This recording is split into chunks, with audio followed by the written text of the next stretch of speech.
कुछ इल्ज़ामात खल्त मल्त कर दिया और गत्र बोध कर दिया। वो विदहेल्ड होने के बाद जो ईमेल है नहीं मसला हो सकता। किसी का पार्ट 2 में ये वाला इशू आएगा, किसी का पार्ट 3 में, किसी का पार्ट 4 में। जी अस्सलाम वालेकुम, वेलकम बैक टू आवर सैगासिटी।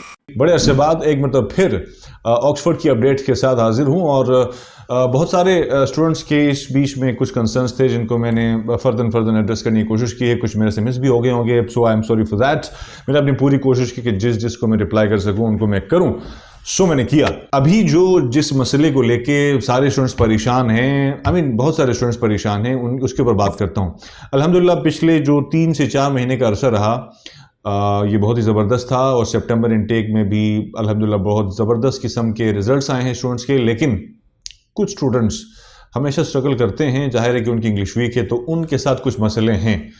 तो लेट्स टॉक अबाउट देम। जो इस वक्त सबसे बड़ा मसला चल रहा है वो विदहेल्ड होने के बाद जो ईमेल है उसकी वजह से पैदा होने वाली कंफ्यूजन्स हैं। अब कई मरतबा ऐसा होता है कि स्टूडेंट्स जो है वो एडवांस्ड वोकैबुलरी यूज़ कर रहे हैं अपनी प्रेजेंटेशन के अंदर और इंट्रोडक्शन के अंदर भी, और पिक्चर को डिस्क्राइब करने के लिए भी उन्होंने कुछ एडवांस्ड वोकैबुलरी को मेमोराइज किया हुआ है जिसका वो इस्तेमाल भी कर रहे हैं। उसके बावजूद भी जब रिजल्ट उनका विदहेल्ड होता है तो उसमें कुछ इल्ज़ामात उन पे लगाए जाते हैं और एसए के डिफेंस के हवाले से भी कुछ बातें होती हैं।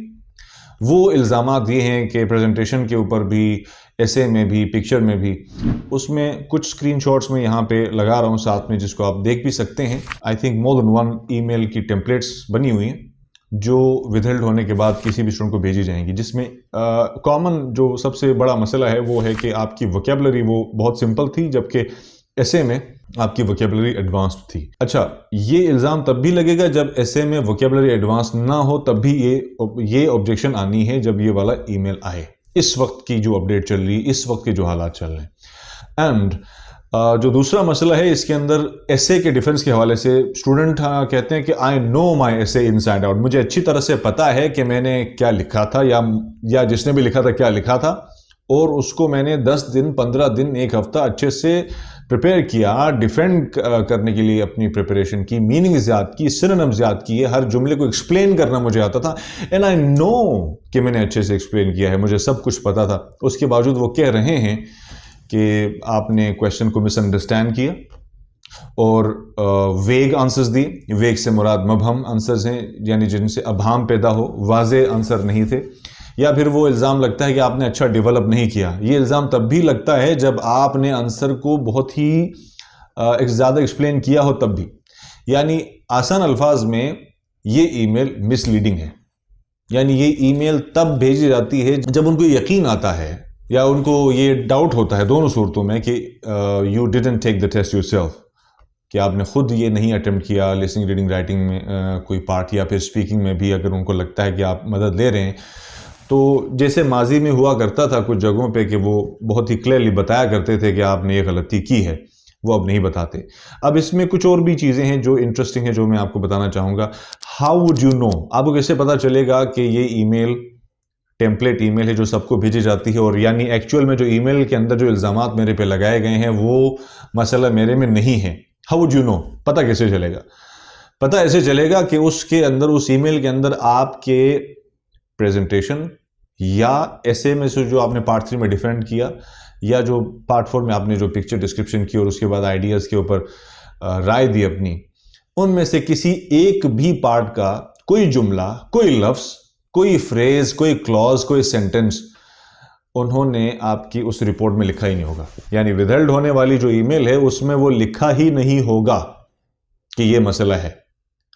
क्योंकि जिनको एक्चुअल में जेन्युइन रिस्पॉन्स आता है, कई मतलब ऐसा होता है कि विदहेल्ड जेन्युइन रीजंस की वजह से होता है, तो उस वक्त या एग्जामिनर इतना ऑनेस्ट होता है कि वो पूरी तफसील लिखता है। उसकी भी कुछ एग्जांपल्स मैं आपके साथ स्क्रीन पे शेयर कर रहा हूं।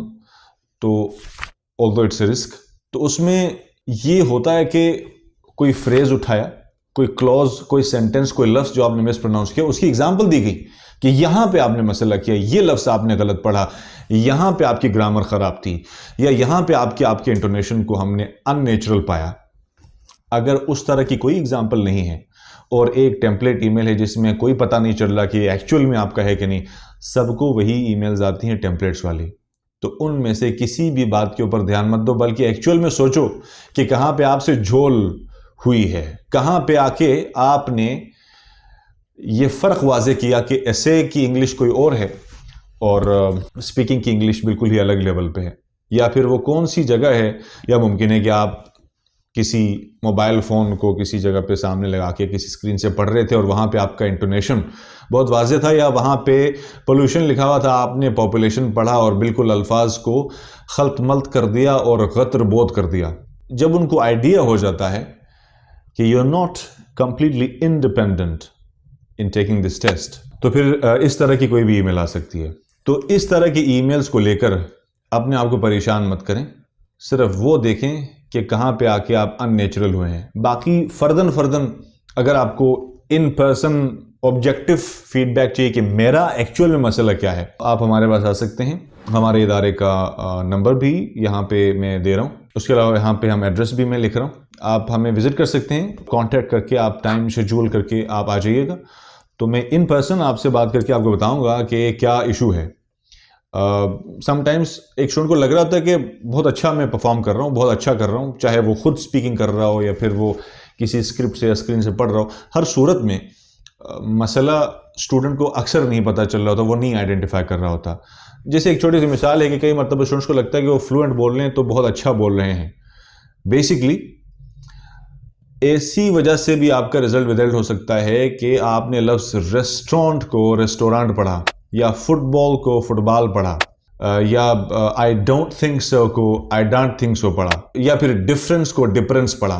तो मैं मुख्तलिफ रीजन्स की जो गलतियां हैं उनको यहाँ पे मिक्स करने की कोशिश कर रहा हूँ।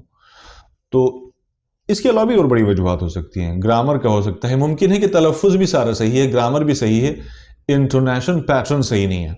अब ये क्या चीज़ है intonation pattern? Intonation pattern basically आपका जो राइज एंड फॉल है, जो टोन है, ठीक है। अब कई मरतबा ऐसा होता है कि जब स्टूडेंट्स किसी स्क्रिप्ट से पढ़ रहे होते हैं तो इट्स वेरी ऑब्वियस और it sounds as if they are news readers, जैसे खबरें पढ़ रहे हों। तो ये सारे मसाइल हैं। तो इन मसलों को ओवरकम करने के लिए प्रॉपर गाइडेंस की ज़रूरत है, और ख़ुद भी ऑब्वियसली आप अपने तमाम सलाहियतों को बरोकार लाएंगे, तब जाके काम हल होगा, मसला हल होगा। अगर मैं वीडियो 1 महीना पहले बनाता तो मैं शायद 80% कहता, लेकिन अभी अल्हम्दुलिल्लाह मैं कह सकता हूँ कि 90% अभी तक हमारी तरफ से सक्सेस रेट है। तो आप हमारे पास आ सकते हैं किसी भी तरह के सपोर्ट के लिए। लेकिन जो मसला था वो मैंने आपको बता दिया कि एक्चुअल इशू क्या है। उस ईमेल को समझना आना चाहिए। सबका एक तो नहीं मसला हो सकता, किसी का पार्ट 2 में ये वाला इशू आएगा, किसी का पार्ट 3 में, किसी का पार्ट 4 में। अब सबको एग्जैक्ट कोई सिलेबल भी चेंज किए बगैर, आगे पीछे कोई एक लफ्ज एक हर्फ चेंज किए बगैर सबको एग्जैक्ट सेम ईमेल आना, इसका मतलब ये है सबको से मुराद उन सब लोगों को जो विदहेल्ड हो रहे हैं, जिनके मुझे मैसेज आ रहे हैं, जिनकी कॉल्स आ रही हैं। तो ये मसले हैं।